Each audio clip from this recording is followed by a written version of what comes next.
Today you'll learn about Andrew Jackson's Indian removal policy, and I'm going to start with a painting here. This is by a contemporary artist. His name is John Guthrie, and he's of Cherokee descent, and he painted this to depict the Trail of Tears.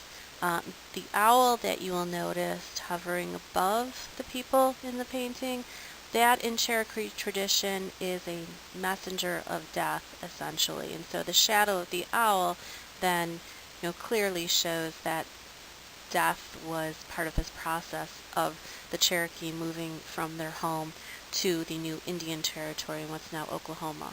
Both literal death and figurative death, because they are leaving behind their ancestral homeland. Now, the tribes involved in this movement would include what were known as the 5 civilized tribes.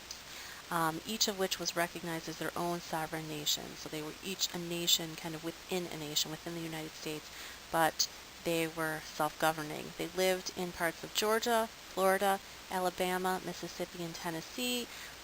Pretty much the area that you can see in the orange on the map to the right would have been territory under the control of these various tribes. You can see the 5 different tribes: the Cherokee, the Choctaw, the Muskegee or Creeks, the Chickasaw, and the Seminole. They're known as the 5 civilized tribes because they would be considered the ones that had most assimilated into American culture, therefore acted most white, basically. So the Cherokee would be considered the most civilized of the 5 tribes because they had assimilated most into white culture.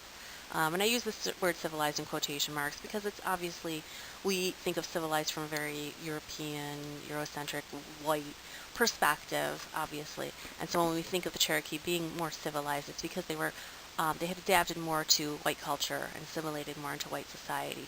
They began to farm like whites, they began to dress like whites, and they became Christian as well, many of them. Some intermarried with whites. They had a national government. They had a written constitution. You can see in the picture here on the right, this is a Cherokee named Sequoyah who developed an alphabet for the Cherokee, and they previously did not have an alphabet or written language. When gold was found on Cherokee land, Georgia, the state of Georgia, seized 9 million acres of that land, and that's kind of going to be the beginning of the end, so to speak, for the Cherokee in that part of the country in the southeast. Once the whites find something on their land that they want, the Cherokee are going to end up out of luck and out of their land. Now, over the years, the United States government had made a series of treaties with these different Native American tribes, but whites began to more and more resent the treaties between the Indians and the federal government. One reason is because it violated, in their view, states' rights to expand their territory into land that was claimed by the Native Americans. And this was the biggest problem in the South, where cotton farmers wanted more fertile land for King Cotton, that very productive and very profitable crop that was being grown. So in 1830, at the urging of Andrew Jackson, Congress passed a plan to move the Indians out of that land to federal land west of the Mississippi in what's now the present-day state of Oklahoma.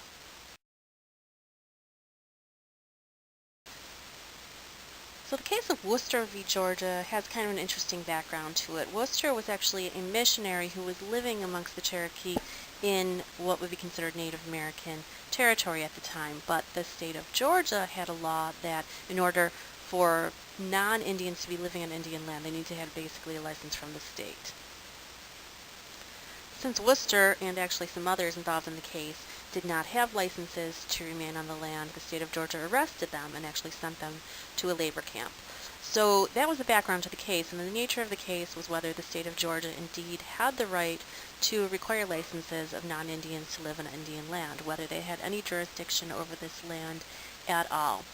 And so during the case, the court basically declared that Georgia had no authority over Cherokee territory. This case was actually still under John Marshall, if you remember him, going all the way back to Marbury versus Madison. He's still around. He's still Chief Justice, and he presides over the court in this case.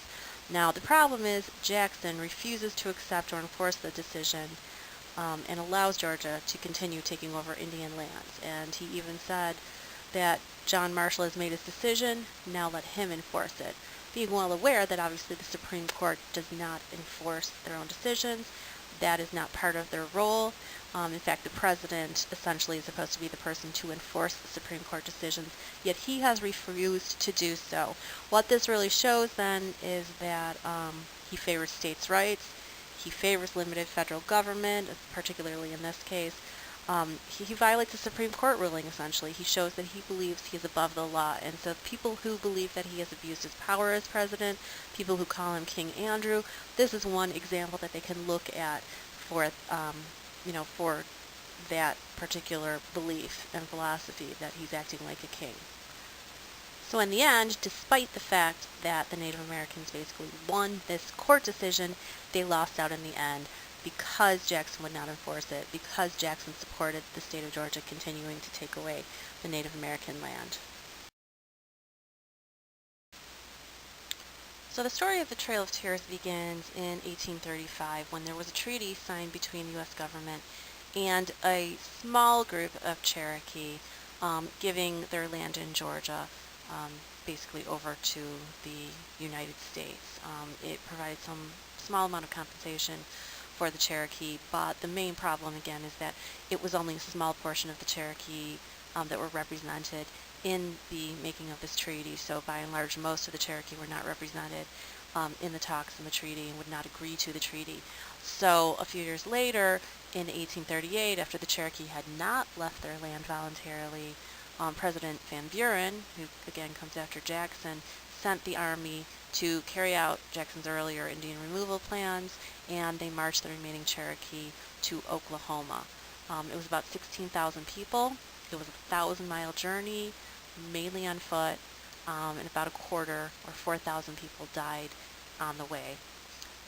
Just a very tragic event in our nation's history. And there is a YouTube video I have the link for here.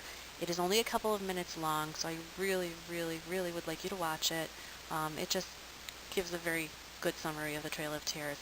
You should start about 25 seconds into the video because the earlier part isn't really relevant to this.